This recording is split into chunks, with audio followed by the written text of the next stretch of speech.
and welcome to episode 13 of the Cozy Cottage Crochet Podcast. My name is Hannah and I am coming to you as always from St. Petersburg, Florida in the United States where I live. I want to give a huge hello and welcome to all of my first time viewers. I know there's been a lot of new subscribers recently, so hi! I'm super happy you're here.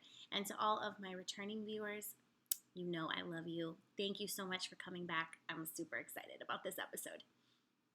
I do want to say before we get started with the yarny bits that the best way to get a hold of me is my email address that I have set up specifically for this podcast. It is thecozycottagecrochet@gmail.com, and I'll put it down below. That will ensure that I can actually see your post and get back to you. I did recently have some people contact me on Instagram and it went into another area of message request and I didn't see them for 2 weeks. So I'm really sorry if you were one of the people that I could not get back to. But the best way to get a hold of me is to shoot me an email. But I do spend most of my time on Instagram as far as social media time. So you can follow me there. It's just the Cozy Cottage Crochet. That's the same on YouTube, of course, and Facebook. And then on Ravelry, it's the Cozy Cottage. You guys, it has been a crazy couple of weeks. In my last episode, I said that I was not going to record a podcast this week because of everything that was going on. But I am trying to squeeze one in today because if I wait another week, the episode's going to be hours long. Okay, I have so much to tell you. I went to Harry Potter World. We did Halloween Horror Nights. I've had some crochet time. I've been in school. It has been absolutely insane. So if you're a new viewer and you see that this episode is a little crazy or I seem a little tired, it's because, yes, I am feeling a little crazy and I'm very tired. So we'll see how this goes. Want to give you some Cal news first. So we've got 2 crochet alongs currently running as of yesterday. So the first one is the September Shawl along, which started on September 1st. It goes until October 31st, and it's only the beginning of October, y'all. So you have time. If you can get a whole shawl done in the next 4 weeks, then you will be eligible for prizes. Please use the hashtag September Shawl Along on Instagram. There's been awesome posts already. So many people have posted finished objects. The chatter thread in the Ravelry group, which is just the Cozy Cottage Crochet podcast group, has hundreds of posts.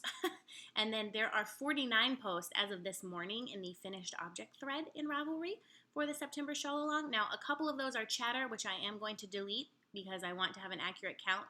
But still, that's almost 50 completed shawls, which is awesome. I'm so excited, you guys. So there will be prizes, which I will talk about later in the episode, and I'll draw for them in the beginning of November. So there will be prizes for that. You still have time. The only thing is it just has to be a new project or a project that you had not started prior to September 1st. It can be a shawl, a shawlette, a scarf, a wrap, an infinity scarf, anything you can wear around your neck. So if you are wanting to make a shawl, please go ahead. It's such a lovely group of people that are participating in the chatter thread, and I think it's just fantastic. And a lot of people are double dipping, so I know several people are making the Lyula shawl, which is Emma from Potter and Bloom's new pattern. She has a cake cowl going on. So you can absolutely double dip, triple dip, as many cows as you can fit your project into, go right ahead. The second crochet along is one that started yesterday, October 1st, and it runs until October 31st, and I have been waiting for this for some time, and I'm very excited to tell you about it now. You heard me mention it last time. It is the super simple Tunisian cowl, which is hosted by myself and Claudia of the Crochet Luna podcast. For those of you who have been wanting to learn how to do Tunisian crochet, because I just recently learned a few months ago, and it really helped me to do a dishcloth. Thank you, Barb. You know who you are. she gifted me a Craftsy class on Tunisian crochet. And Claudia wants to learn how to do Tunisian crochet as well because of one particular shawl that she wants to make, which is how I started. So we are hosting a super simple Tunisian crochet along. Now the way that this works is you will have at the end of the month, if you do the crochet along, 4 Tunisian dishcloths to show for your work, and they're all in varying degrees of difficulty. So Claudia has 2 on her Ravelry group. I have 2 on my Ravelry group. There will be prizes from both of our groups, at least 2. So one from the finished object thread and one from the chatter thread, most likely. There could be more. Who knows? I recommend, if you have not done any Tunisian crochet ever, that you start in Claudia's group with her 2 patterns, because she has the Tunisian simple stitch dishcloth and the Tunisian knit stitch dishcloth. Now both of these are written patterns, and they also come with a tutorial video on YouTube so that you can see exactly what you're doing. Once you've completed those, or if you are already more comfortable with Tunisian crochet, come on over to my Ravelry group and we'll be doing a little bit more advanced techniques. So we have on my group a circular Tunisian color wheel dishcloth, which I'll insert a picture of here, and a brand new pattern that Brittany from Bee Hooked Crochet just released a couple of weeks ago called the cross stitch Tunisian dishcloth. I think they're both beautiful patterns. I'm really excited to make them myself. So head on over to the group and check them out. All 4 of these patterns have video tutorials, so you will not get lost. Like I said, there will be prizes. Our goal is for you to make 1 a week, but if you get super excited and make all 4 in 1 week, that's fine. Good for you. So there's a hashtag for that. I will put it down below. It is the SST Cal, Super Simple Tunisian Cal, on Instagram is what we will be looking for. And I really hope you join in.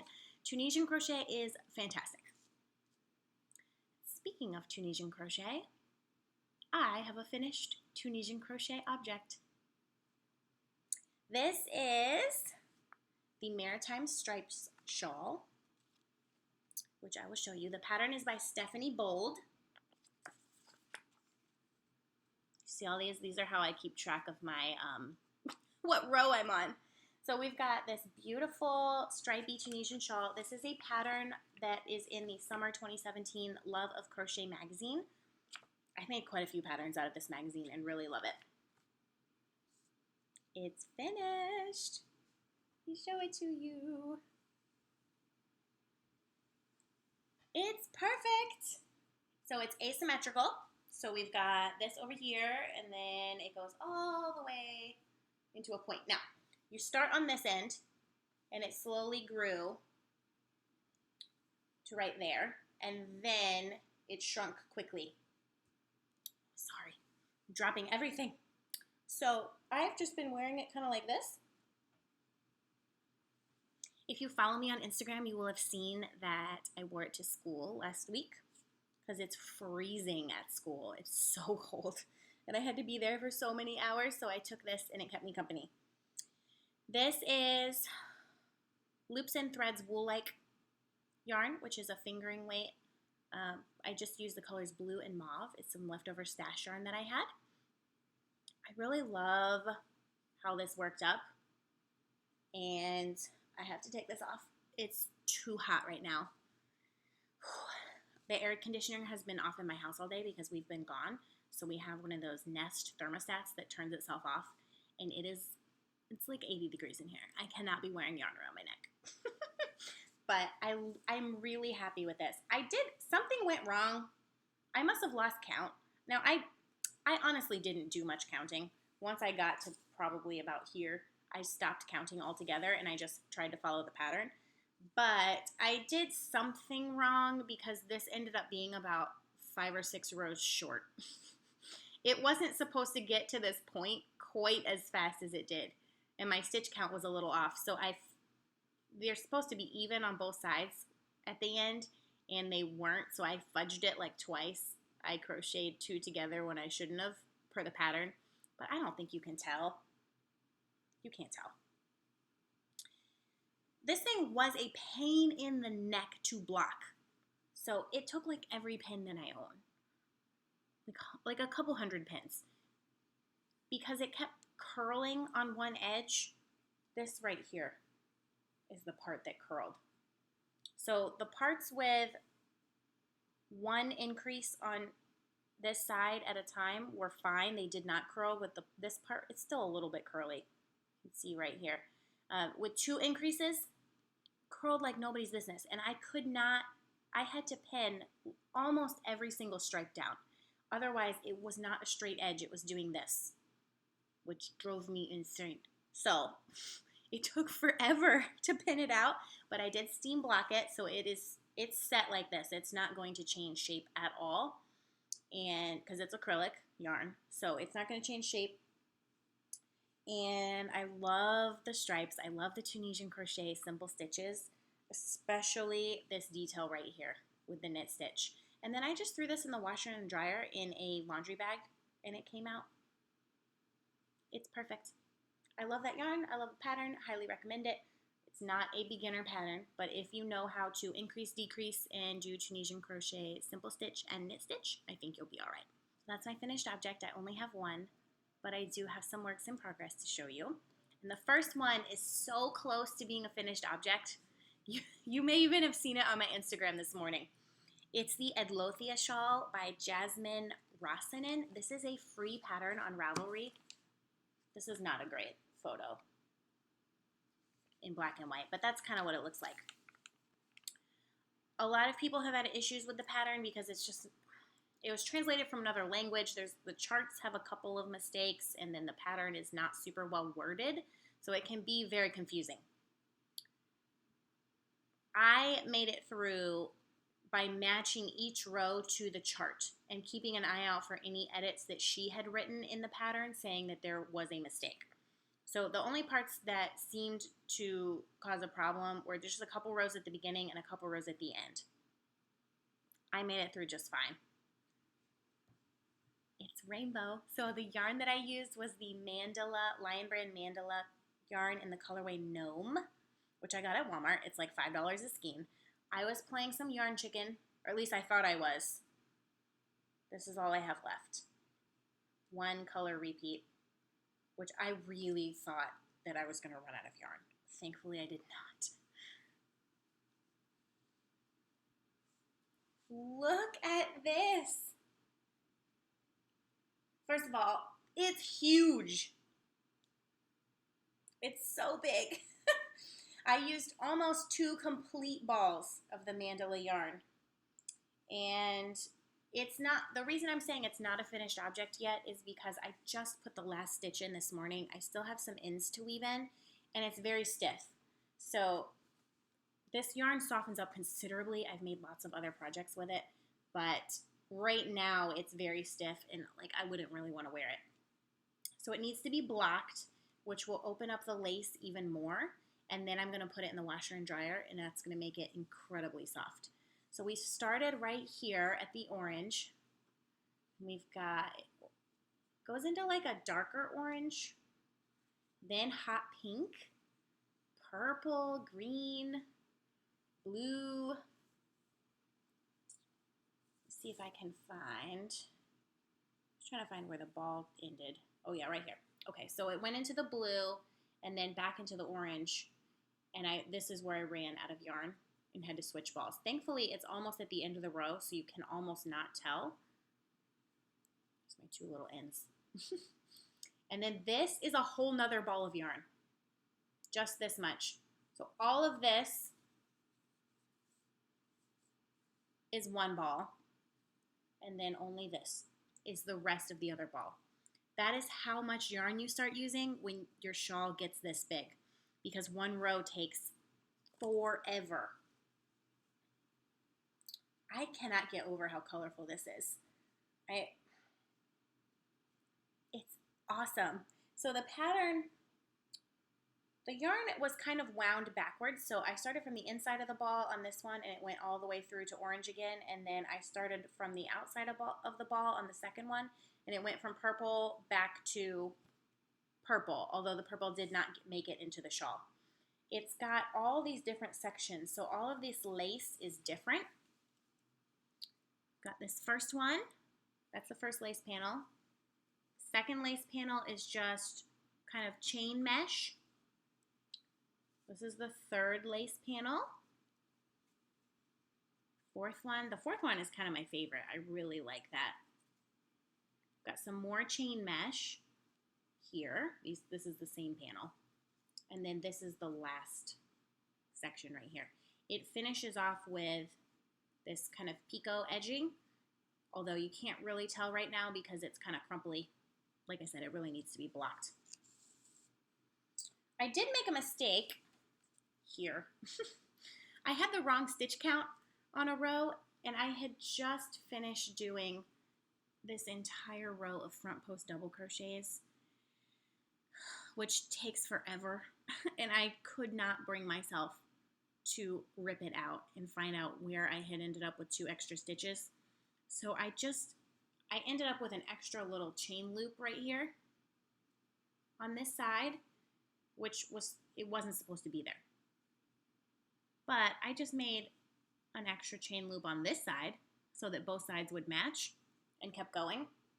So my stitch count was right for the next row. So on the next row, I just skipped these 2 loops entirely. So they're there, but they're not supporting anything.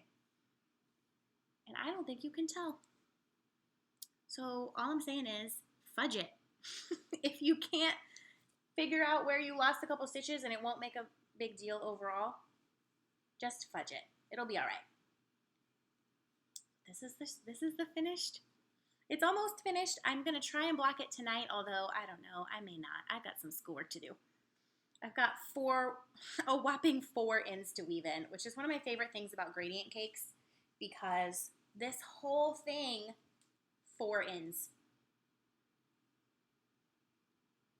Could it get any better than this? I don't think so. I'm thrilled. So this is the back, in case you were wondering. These are where the little ridges that the front post double crochets make, which I think is also cool. So that's work in progress number 1. Rainbow Explosion Shawl is what I'm calling it. My second work in progress has really not seen a lot of love because I got really mad at it, and I don't even remember why. I didn't make any mistakes. It wasn't like I had to rip something out. It's living in this little tiny makeup bag because that's how small the project is. And it is my Leaf Lines shawl by Aparna Rolf. Is it by Aparna Rolf? Am I just saying that? Let's look, shall we?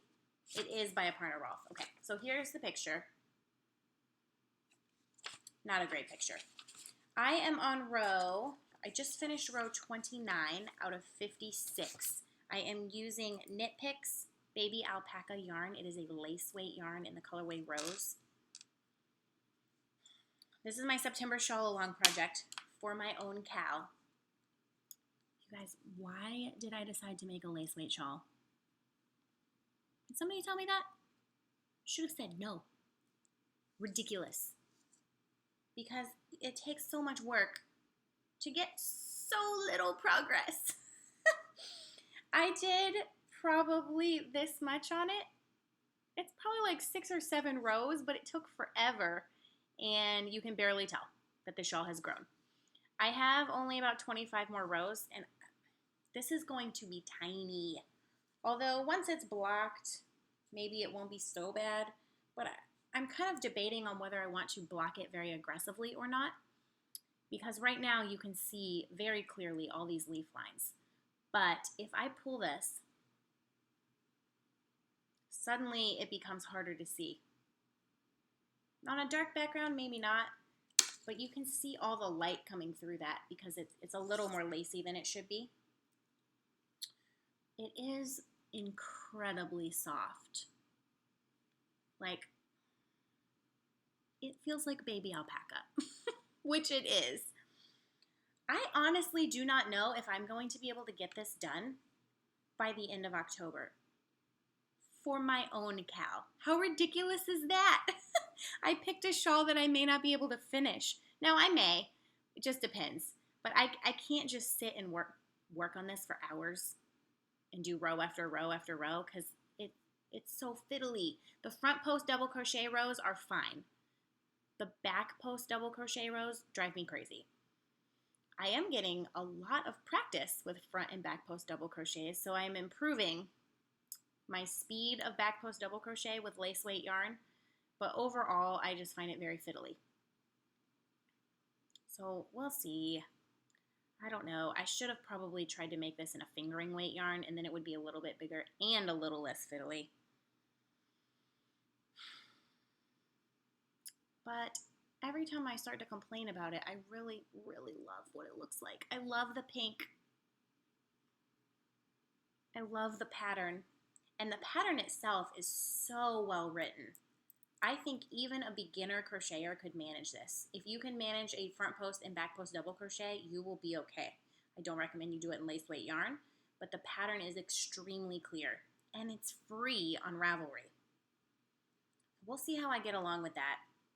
I've got some other projects on the go that have to be completed, so maybe I won't.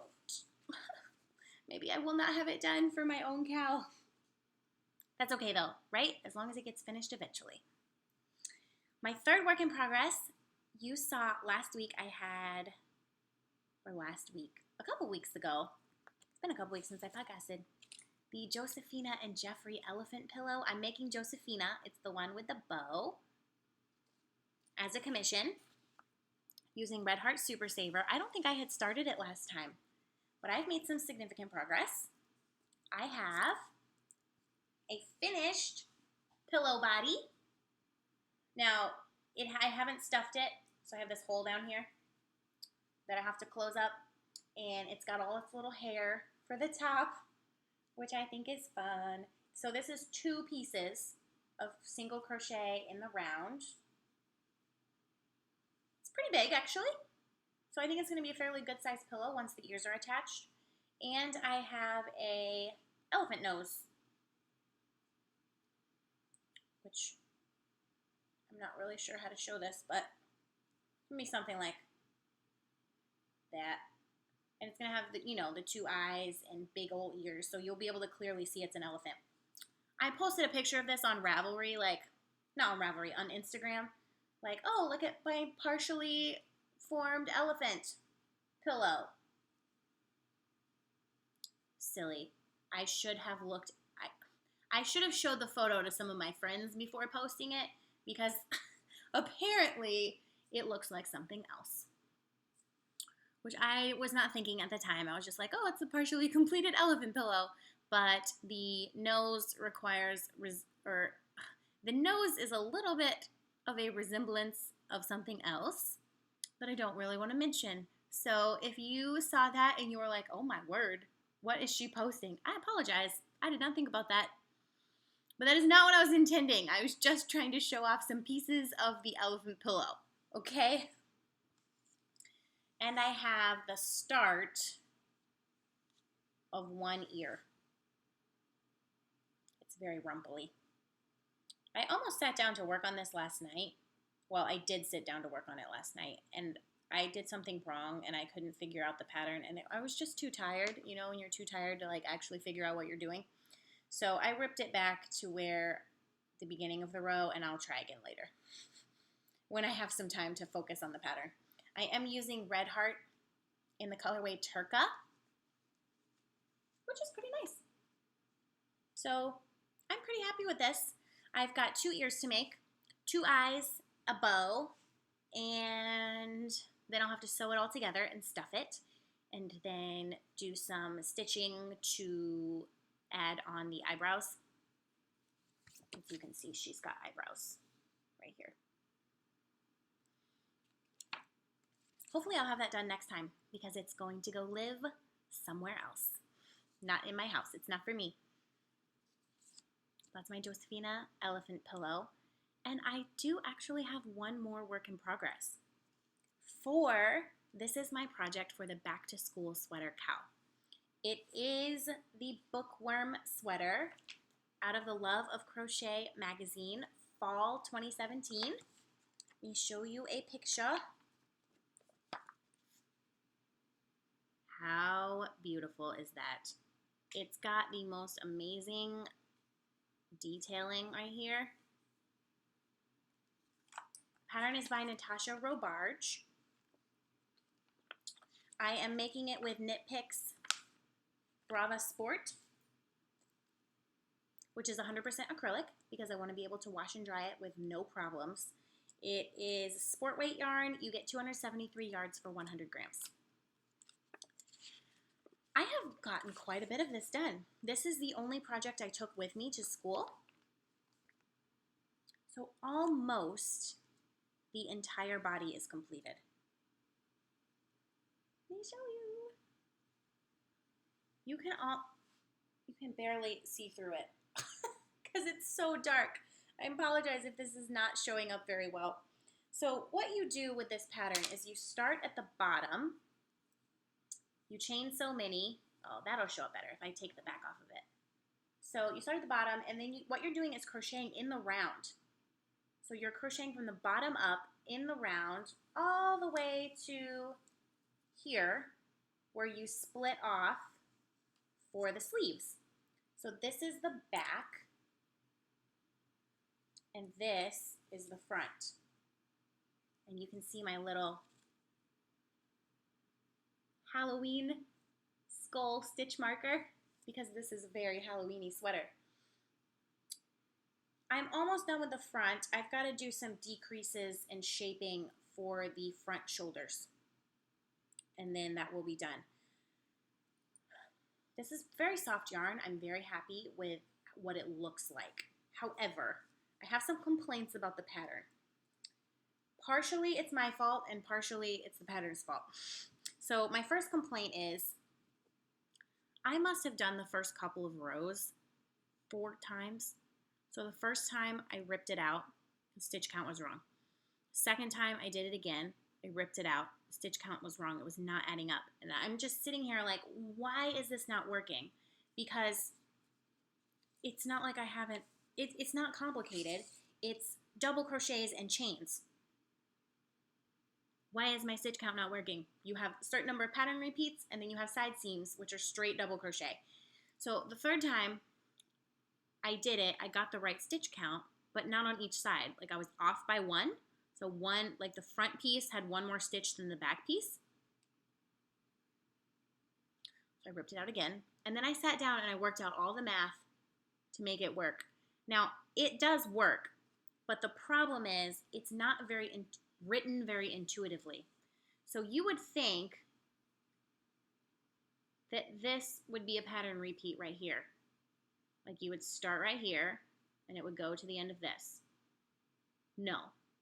The pattern repeat is from the second stitch of this through here, chain 1 and another stitch. Maybe that's just me, but I don't think that's very intuitive. So the reason that my stitch count kept getting off is because I couldn't figure out that this stitch was supposed to be counted as part of the side seam. Because the side seam, all of these stitches are what you count, and then you have to add 1 on each end for the pattern repeat. I don't feel like that's intuitive at all. So that was my first complaint. I persevered, although I do remember distinctly like a week and a half ago, I was sitting on the couch trying to make this work and it would not work. And sometimes you need to put the yarn down and walk away. And I was like complaining to my husband and I was like, this is never gonna work. I'm never gonna figure out this sweater. Obviously a lie, I figured it out. I had an epiphany driving on the way to school that helped me. But it was pretty frustrating. My second complaint is she wants you, because you're doing this in the round, you're doing it in joined rounds, she wants you to chain 3 at the beginning of every round, and that counts as your double crochet stitch. It creates, as you can see, these holes. I only did that on 2 rounds, and I'm going to have to go back and sew up those holes. So if you can see here, there is no more holes right there. It's because I switched from doing a chain 3 to doing a chain 1 and then a double crochet in the same stitch. So it does add a slight little bump right there, but at least there's no, like I can fit my finger through that. I don't really like that. Also, this sweater has ribbing on the neckline, the sleeve cuffs, and the bottom of the sweater band down here. It doesn't start with the ribbing. Why would you not start with the ribbing? Now, I read almost the whole pattern before I started it, but the ribbing for the bottom is like one tiny little paragraph at the very end of the pattern. So once you've completed the whole sweater, then you go back and you add ribbing on the bottom of the sweater. Why would you not just start with the ribbing? So you're working into a chain that you already created, which generally creates problems. So I don't know why you would do that. Also, these measurements right here for the body length includes the ribbing, but they don't tell you how tall the ribbing is supposed to be. So I'm not sure how you're supposed to get the right measurement on the length of your sweater if you can't measure the whole thing at one time. So let's say I made the whole sweater and then I add ribbing and it's still too short, then what am I supposed to do? I knew that this was going to be too short for me already, so I actually added an entire another pattern repeat, which is about 10 rows. So you're only supposed to have so many of these diamonds.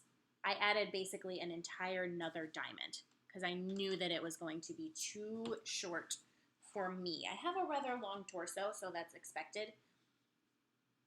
It's still, where it stands right now, it's right at the top of my hip. So with the ribbing, I think it'll be a good length once that's added. I wish that I would have just started with the ribbing. That would have made it so much easier. But I didn't. I didn't clearly read all the way through the whole pattern. That's my fault. I should have done that. It kind of bothers me that I have such issues with the pattern because I love how the sweater looks. I think it's going to be a fantastic sweater. But I don't think that this is a pattern that a lot of people are going to make because of the problems. You're going to most likely run into similar issues with the measurements, with having just not being able to, it's just not written intuitively. And for example, after you split off for the armholes and you're working on the front piece or the back piece, it then says, okay, do this row, and it tells you how to do it, and then it just says continue in pattern to row 43. Okay, but the pattern was in the round, and now you're doing the pattern only back and forth. So unless you know what you're doing, which I was able to figure it out, but if you're a beginning crocheter, you'd just be completely lost by that. Why would you not just chart out those rows? Just tell me what to do. You could do even a couple rows and then say repeat until row 43. But don't just say continue in pattern. Drives me crazy. I'll be happy when this sweater's done. So I've got to finish the front piece, and then I will have to do 2 sleeves, which are also worked from the bottom up. So I'm a little nervous about that. And then seam it together and do the ribbing. But I'm hoping to have that done by the end of October so that I can wear it for Halloween. Although it will probably be too hot to wear on Halloween because Florida, y'all. So I love the pattern. No, I love the garment. I don't love the pattern. If you've made that pattern, let me know. Did you have problems with it? Tell me. So that's all my finished works in progress. I do have a very exciting Happy Yarn Mail segment, which is my acquisition segment. This is going to kind of be all over the place, like a hodgepodge, because I've done so many fun things. And this is part of why I have to podcast now. I can't wait because it's just going to keep growing. The first thing is, on the way to school 2 weeks ago, it was on a Wednesday, I got to meet up with Amy, who is Creatively Amy on Instagram. She lives in St. Petersburg, same city that I do, And she had contacted me quite a while ago and said that she had made some project bags before. She doesn't have an Etsy shop or anything like that, but she had just made some project bags and wasn't using them and wanted to donate them to me. So one for me and one for the podcast to give away as a prize. So we actually met up at Starbucks and had the most lovely time. Amy, hi. I know you're watching, so hi to you. I had a blast. We've got to do it again sometime once school slows down a little bit for me. Let me show you these gorgeous bags that she made. Now, both of them come with a little lavender sachet. So this one is mine. It's like a sock size bag. Maybe a little bigger. I could definitely fit my lace weight shawl in here. So it's these green with these little pink flowers, and on the inside it's canvas. Very sturdy. And she put this lavender sachet in, which it smells so good. I had some yarn in here and I took it out to go to work today, but I've just been like smelling lavender all day because the yarn smells delightful now. And this one's for me, and then there's one for you guys too. How gorgeous is this? I love the gray and the yellow, and it gets even better when you go inside because this fabric is fantastic. And it has a contrasting pocket in a third fabric, and again, it comes with a little lavender sachet. This is a bigger bag. Let me show them. So you can see how much bigger this one is. This is good size. This would definitely be a shawl bag. It has a little tassel. I just think it's gorgeous. It's super well made, and I'm just so grateful to have met you, Amy, and to have that time that we spent. I'm super excited about doing it again, and some lucky viewer, probably for the September shawl along, but maybe for the Tunisian crochet along, is going to get this bag with a stitch marker that I have made. I will send one of those with you. So that's Happy Yarn Mail number 1. That's not all. There's tons more. The second thing is Ashley of Ash Love Makes, which I'll put down below, on Etsy. She has a shop that she just launched that is selling project bags, and so she so graciously sent a gift, which is going to be for the September Shawl Along cow, of a handmade fall notions pouch, a little triangle notions pouch. So it's got a clip, so you can hook it onto anything else. This is the inside. It's got pumpkins on the inside. I don't think that you would be able to fit a crochet hook in here, but definitely stitch markers and buttons and beads and sewing needles and probably a pair of scissors. You could fit all of that in here. I just think this is adorable. And she sent some little tea with it and some stitch markers. So whoever gets this is going to be really lucky, because I don't know if I can show you these without them going all over the place, but so they're basically stitch markers for your hook size. So let's say you were using a 3.75 hook. You can put this on your project and it will tell you, and there's all kinds of different ones. And this is my favorite, a piece of pumpkin pie. And they're all very light, and they've got these clasps, so they're not knitting stitch markers. They just open like this. They're very easy to open and close. So this is all going to be one prize for the September Shawl Along, which I'm just, thank you so much, Ashley, for thinking of us. Whoever gets this is going to be a very, very lucky person indeed to have such nice handmade things.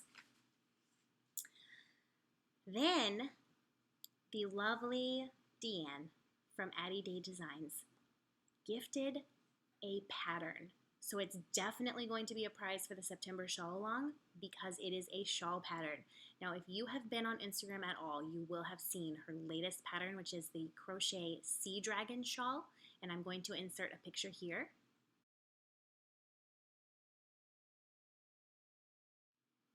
She gifted the pattern to me, and she gifted an extra pattern to one of you. So whenever I do the drawing for the end of the September shawl along, I will get your information, I'll give it to her, and she will send you a copy of that pattern. It is gorgeous. It really does look like a dragon. So it's meant to be worked with a gradient cake. So I am now on the hunt for the perfect yarn to make this pattern with. I don't think that I have any yarn currently that I want to make the pattern with, although I do have some mandala yarn. I have like one ball left. So, but it's purple, and I don't really want to make it. I want to make it with like yellows and greens, or maybe red and orange or blue or something like that, something really vibrant. So I'm very excited to make this pattern. Also, I do not know how I didn't know this, but Deanne has a podcast on YouTube. She's in Australia, so she's got way more episodes than I do, and I had no idea that she had a podcast until a few weeks ago. And I finally had a chance to sit down and watch one, and it was fantastic. I loved it. I need to go back and watch all of her old episodes now. She's so sweet and so nice, and she makes amazing crochet patterns. As you all know, if you've seen her blur shawl, that was one of the most popular ones, I think, at least on my Instagram feed. Claudia from Crochet Luna made a couple of them, but one of them is probably the best shawl I've ever seen. Which is, it reminded me of just made me think Girl on Fire, because it was so deep and vibrant and has such rich yarn. It was fantastic. So if you have any time and you're looking for a new podcast, go and check out the Addie Day Designs podcast. It's awesome. 2 thumbs up. And there is some more. So the lovely Barb, who is my yarny friend, she is the one who gifted me the beautiful Tunisian crochet craftsy class, which helped me so much. I don't think that I would have been able to make the 2 Tunisian shawls that I have made at this point without that class. So she did not want me to give her a shout out. So all I am going to say is, Barb, you're fantastic. I can't believe how generous you are. And I'll love you forever. So that's all I'm going to say about that. She does not have an Etsy shop, so please don't ask me if she does. She doesn't really want to be famous on this YouTube channel, so I'm just going to say thank you and I love you. But let me show you what she sent me. She sent me some project bags and some yarn, and a couple for me and a couple for you. This one she sent me specifically for me, because I really love pink and I live in Florida. She made this. Scoot back so you can see. It's a flamingo project bag. It's watercolor flamingos.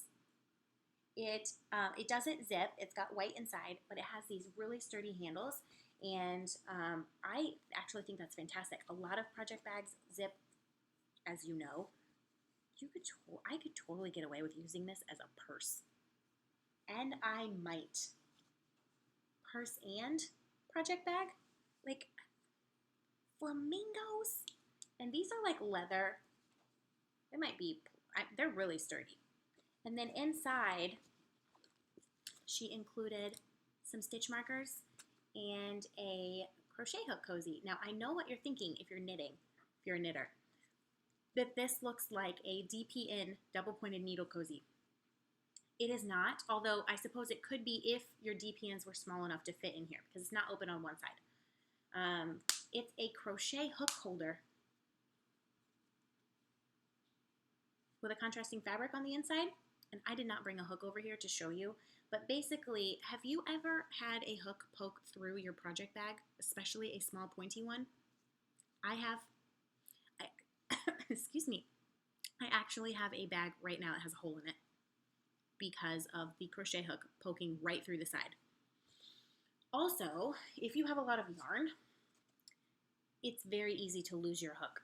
So what she did, which I think is ingenious, is made a little crochet hook holder where you just put your hook, you snap it shut, and you can stick it down the side. You will easily be able to find it. I think that's fabulous. So she made me this flamingo bag.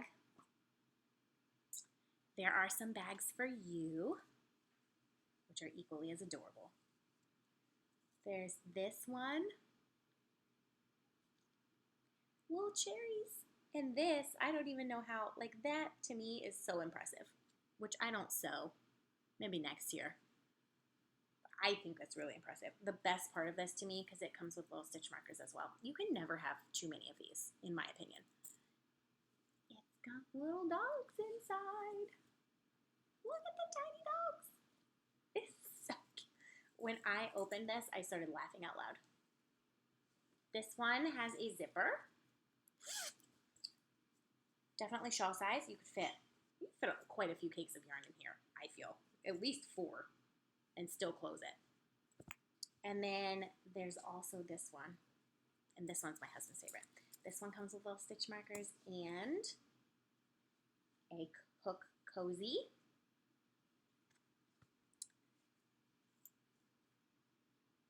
How beautiful.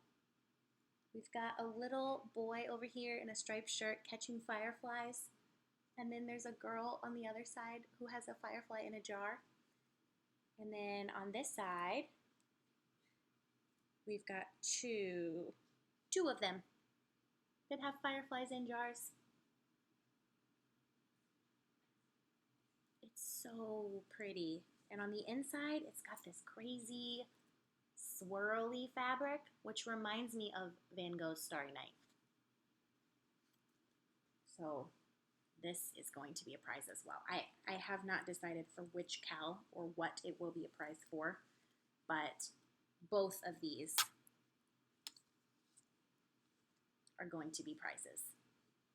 And they're both gorgeous. Now, she did send me one more, but I don't know that I am going to be able to part with it. Currently, the answer is no. I don't think I can part with it because it's a Halloween bag.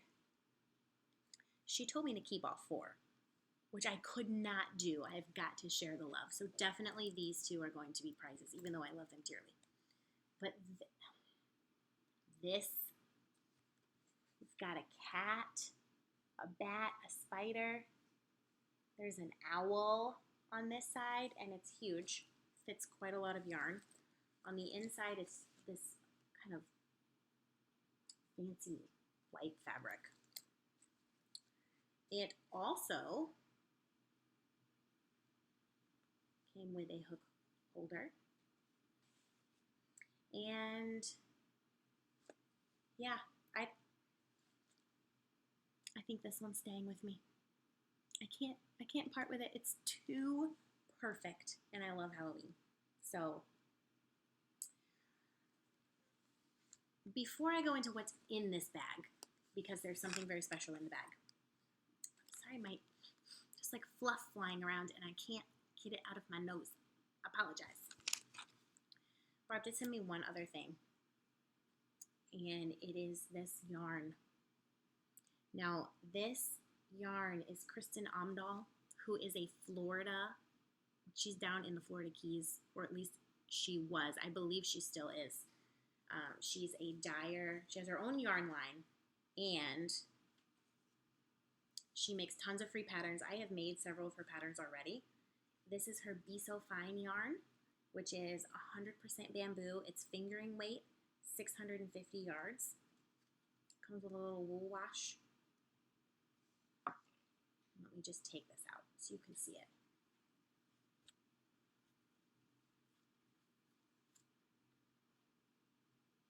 Look at this. That's showing up very true to color. It it's coming out shiny on the screen because it is shiny in real life. The bamboo has this pearlescent quality to it. It is amazingly soft. And there's 2 of them. I don't know what I'm going to make with this, but I guarantee you it's going to be very special. It's probably going to be a shawl, I would imagine. I've got to find the perfect pattern because this yarn is gorgeous. It's gorgeous. And she thought of me. It's supposed to go with the flamingo bag because it's pink and this is pink and this is a Florida yarn. So she sent it to me because I'm a Florida girl and because I love Kristen Omdahl's patterns. And I have been on Kristen Omdahl's website several times and I've just never pulled the trigger on the yarn because it's a little out of my price range usually. So I am just so grateful.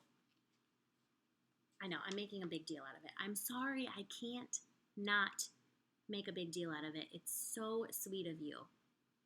I was excited for several days when I opened that package. But okay, I'll stop talking about that. Let me show you what's in this Halloween bag because I have a very special project in here. I was at my local yarn store, which is called Stash, a place for yarn that's in downtown St. Petersburg. And I came across this. Now this was in the $10 yarn bin. This is Feza? I don't know. I've never seen this yarn before. It's made in Turkey.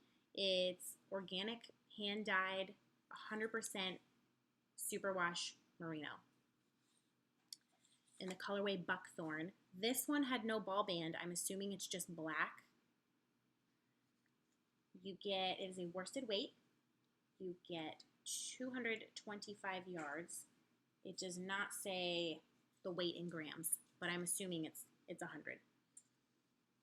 This yarn retails for $25 a skein, or a hank, I should say, which I would not have purchased because I actually got 3. This one I've already balled up. One of these days I'm going to get a ball winder so I don't have to hand do this. The yarn is a little bit worse for the wear. In some places it's unraveled. It's got some strings hanging off of it, which is why I'm sure it was on clearance. I would not have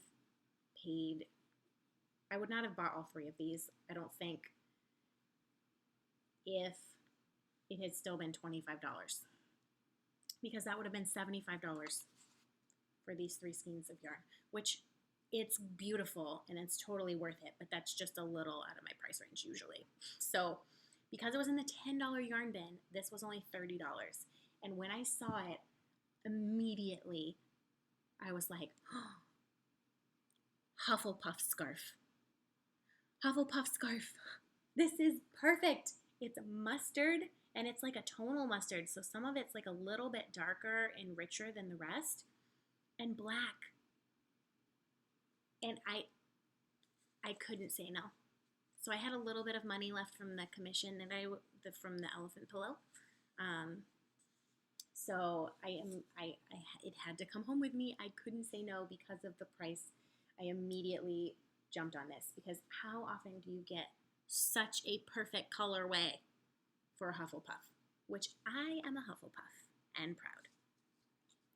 So I've got to ball these 2 up, and what I'm going to do is make a mustard scarf with black stripes. Now don't hate me, please. Don't write in and give me comments about how disappointed you are. But I am going to knit this.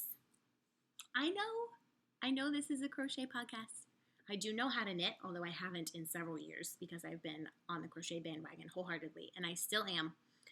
But if you've watched all the Harry Potter movies, you will know the scarf is knitted. So I need to make a knitted scarf. I thought about doing Tunisian crochet. However, it's just so much thicker of a fabric, and this yarn is already a worsted weight, and I already live in Florida. So I need it to be a thinner fabric, so I'm going to knit it. I did pick up at Joann's, because I didn't actually own any knitting needles because it's been so long since I've knitted. I picked up a 4.5 millimeter straights. These are bamboo clovers. And I picked up a 5 millimeter circular, also clover bamboo. Not the cheapest needles in the world, but I didn't want the metal ones, just the boy metal knitting needles. I just don't like them. I've worked with them before, and I'm sure that other kinds of knitting needles are awesome. I've heard wonderful things about the Haya Haya Sharps and the Luca Driftwoods, the Knit Pro Zings. All of those I've heard fantastic things about. But these were at Joann's, which means I got them with a coupon. So there was a 40% off coupon of all of your regular priced items. Knitting needles were not on sale, so I got these for 40% off. Plus, they let me use an additional 40% off one item coupon. So I got these, and they were very cheap. I also got some needle holders to put on the point so that nothing falls off. And then I picked up this cute little pocket guide to knitting. Now, I know how to knit and purl. I never did much more complicated than that, but this is just a fun thing on some basic stitches. So it's got knit stitch, purl, stockinette, yarn overs, twisted stitches, slipping stitches, increases and decreases, all in this handy dandy little thing. So I've got this and these in the Halloween project bag. I'm not sure when I'm going to start that, hopefully soon, but I do need to work on that elephant pillow. So, and I also need to remember how to cast on because it's been so long that I legitimately could not do it without some help. I'm going to have to look up a tutorial on how to cast on. But that's the yarn that I bought. And then I also picked up, while I was at Joann's, again with a coupon, Lion Brand has come out with this new Fast Track yarn, which is, it's a ribbon yarn. It's almost like a t-shirt yarn. It feels like that, but it is ribbon yarn. So I picked up a couple of these. I think I'm going to try and make a tank top or something out of this. It's pink. Of course it's pink. You all know how much I love pink. So that was all the happy yarn mail, an incredible amount. I am overwhelmed. I don't know what to say other than to everyone who has contacted me, thank you so much. If you're a maker and you would like to donate a prize to the podcast, please just shoot me an email at thecozycottagecrochet@gmail.com. I'd be happy to feature you, like Ashley from Ash Love Makes. Go check out her Etsy store. She's got super cute bags. Okay. The last thing I wanted to do is give you a quick life update because I know some of you were very excited that I was going to Harry Potter World. So the first thing is school was insane. I was in school Thursday night, Friday, Saturday. I was home on Sunday, and then Monday, Tuesday, Wednesday, I was in school. We did 48 hours of class time from that Thursday night until Wednesday at noon.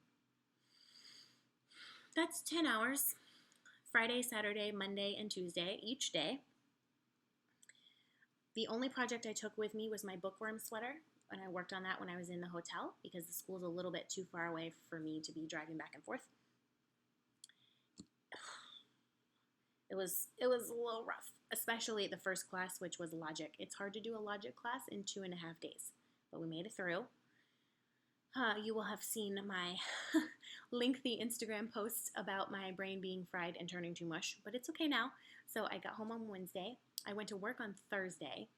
And then Friday, just a couple of days ago, we picked up our friend from the airport who flew in from Texas, and we went straight to Universal Studios, where they had Halloween Horror Nights.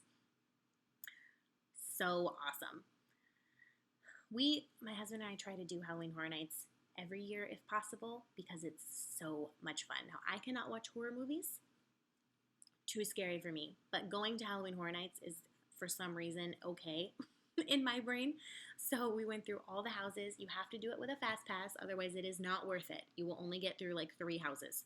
It actually was raining a little bit, so we were all under our ponchos, which kind of cleared out the park slightly, so there were less people. So we went through all 8 haunted houses. We went on the Mummy, we went on the roller coaster. We had some food and some drinks, and it was just a fantastic time. We got super scared, or at least I got super scared. I'm trying to remember some of the houses. It seems like it was a blur. There was a Saw house, which I have actually seen most of the Saw movies. I don't recommend them, but I'm not trying to offend you if you love the Saw movies. There was a Blum house. There was a house based on The Shining, which I have not seen, but the house was very scary. My favorite house was the Ash versus the Evil Dead house. It was the very last one we went through. It wasn't scary so much as it was awesome. And so Ash versus the Evil Dead was a movie that came out a long time ago, like before I was born.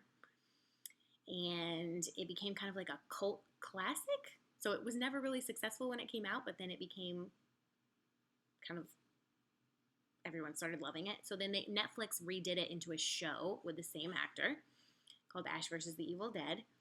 And it's on Netflix. You can go watch it. So they made a house based on it, and it was fantastic. I'm glad we saved that one for last. We also met up with a Swedish guy. So in the line for the first haunted house, we ran into a person who was by himself. He was there at Universal with his wife and his daughter, but they did not want to go get scared. So he had bought tickets to Halloween Horror Nights by himself. So his name was Bent, like Ben with a T at the end, and we adopted him. And he went all around all of the haunted houses with us, and we split up after the very last house. He went to go take some photos. I don't have any of his contact information or anything, but he was fantastic. He was so much fun. So I'm glad we could, I'm glad he didn't have to do all the haunted houses alone. I think it was more fun for him to have someone to do them with as well. And then we finally got back to the hotel and passed out. And then the next morning, we got up and went to Harry Potter World. I know a lot of you have been asking for photos of this.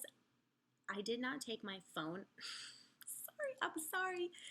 I didn't take my phone. I got a couple photos on Sunday, and I have a couple that other people took that will be texted to me that I'll try to insert at the end. But I didn't take hardly any photos personally. Harry Potter World is fantastic, you guys. This is like my third time there.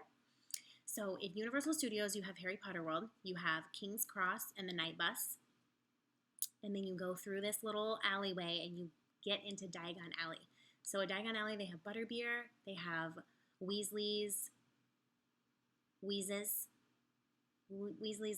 Wheezes, which is, of course, their candy store, where you can buy chocolate frogs and Bertie Bott's every flavored jelly beans and fizzing Whizbees and anything you can think of. You can get it in there. They have Ollivanders in Diagon Alley. You can buy wands. I do not own a wand. I just have a hard time spending that much money on something that I am not going to use at all.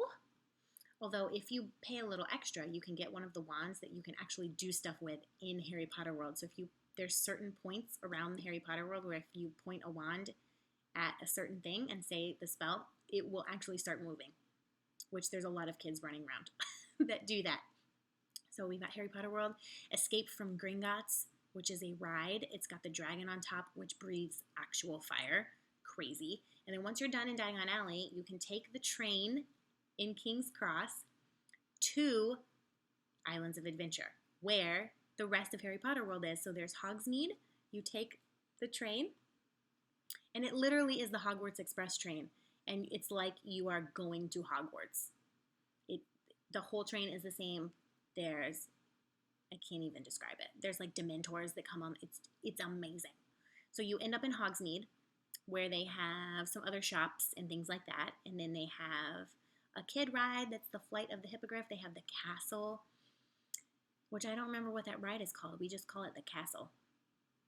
And something else. It's just fantastic. We had the best time. And we actually ended up with passes, year-long passes to Universal Studios, which we were not planning on, but it was only $50 per person to upgrade to a year-long pass from the ticket that we currently had. So as long as we did it that day. So we upgraded, we spent an extra $100, and now we can go back. So we'll be back at Thanksgiving. My brother has a pass, and we'll go with him, and I'm sure we'll go again next year to Harry Potter World. So it does have blackout dates. We can't go in July, and we can't go at Christmas for 2 weeks, and then at Easter for 2 weeks. Which honestly, why would you even want to go to Universal Studios in July? It is meltingly hot. You will die of heat stroke, basically. In December and in Easter, pretty much the whole world is going to be there. I don't want to be in the park when there's that many people there anyway, so we wouldn't go during that time. Now we have passes. I don't know if you guys noticed, but I am wearing a Harry Potter platform 9 3/4 t-shirt that my husband bought me for my birthday back in April. Basically, we just had the best time. The hotel was lovely. We went into the hot tub. If you saw on my Instagram, my husband and his friend were off chatting, and my brother was relaxing in the hotel room, and I went to the lobby because it's a huge, huge hotel, and they had a little Starbucks, and I found a comfy corner, and I crocheted for a couple hours, and that was awesome. I watched some podcasts that I am hopelessly behind on because of school, and it was just so awesome to get away. Which brings me to my last point, which is I have gotten quite a few questions online and in person from people who know how busy I am, and the question is, how do you do it all? The answer is, I don't. I know it seems like I do everything, but I really don't. There's a difference between I don't and I can't. I don't is there are some extraneous things that have been eliminated since school started that I simply don't have time for. For example, I hardly go on Ravelry. Now, I do read every post in my Ravelry group, but I do not respond hardly ever because I can't invest that much time. I have too much to do. But I have two lovely moderators, Rebecca and Sharon, of that group, who are keeping the conversation going, and there's so many fantastic people chatting with each other, so I don't feel guilty. I also don't do show notes. I know a lot of people do podcast show notes and they put them down below, but that is a pretty big time commitment for me. So I just don't do them. And I really apologize if that's something that you like to have for your podcast, but it's something that I can't fit in currently. And then there's some things that I can't do because I don't have time. So for example, the house is not very clean. I mean, it's not super dirty, but I don't clean as much as I would like to. I don't cook as much as I would like to. There's a lot of staying up too late, eating things on the run, etc., etc.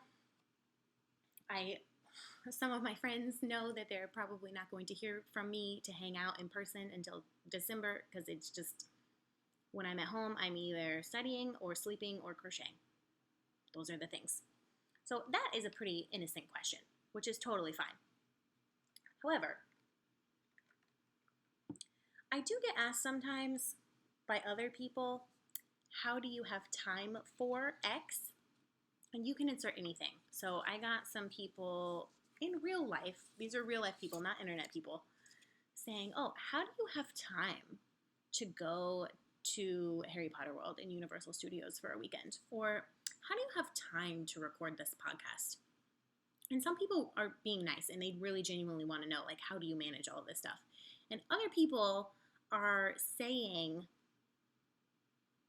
what they're saying when they ask that question is, shouldn't you be working on your schoolwork instead of doing something fun? Or shouldn't you be working on your job, or et cetera, et cetera? Insert any number of things. Shouldn't you be doing X instead of this fun thing that you are making time for? And I only have one thing to say to that, and that is YOLO. Okay, if you hate that hashtag, I apologize, but it stands for you only live once. I don't personally like to use that hashtag in real life, but it's so true. I'm only going to be in this space on this planet one time. I only get so many years. We all only get so many years. I'm not going to spend my entire life working. Have you ever heard of balance? Yes, I spend an insane amount of hours doing school, but I also like to do fun things, and I don't want to get to 40 or 60 and the only memories I have are of me being a workaholic with school and work and duties at church, etc. So I didn't do not even one iota of schoolwork when we were on vacation over the weekend. Not even a little bit of schoolwork did I do. I didn't take anything with me. I took my yarn and I had fun, and it was a blast. And when I did schoolwork, when I was at school doing 48 hours of class time, I pretty much only focused on school, but I still took some time every night to crochet because I think that's important in life, to have a little bit of balance. What do you think? Do you ever have people, if you are super busy, say, should you be doing that? And what do you tell them? I'd love to know. In closing, I did have a question for you guys because the response to the last episode where I gave a hurricane update was pretty overwhelming. It seems to be like everyone loved that episode. So I did talk about my life a little more in that episode than I normally do. Normally I just focus on the yarn and crochet and things like that. So would you like to hear more about my life, or are you just here for the yarn? I will not be offended. Tell me either way. Leave me a comment down below. Tell me what you think. Let me know what you're working on. I got so many awesome comments last time of people that were working on fabulous projects, and of course my list of things to make is just growing and growing and growing. So if you liked this episode, please give me a thumbs up. If you'd like to be updated on any new episodes as they become available, click subscribe. And I think that's it. If you felt like this was a crazy episode, it's because it was. I am running on sugar and caffeine and very little sleep, and maybe next time it won't be so crazy, but I'm really glad I had the chance to sit down and record this so that it will get out to you before another week has passed. So until then, happy crafting. I hope you have the most wonderful 2 weeks, and I will see you again. Bye!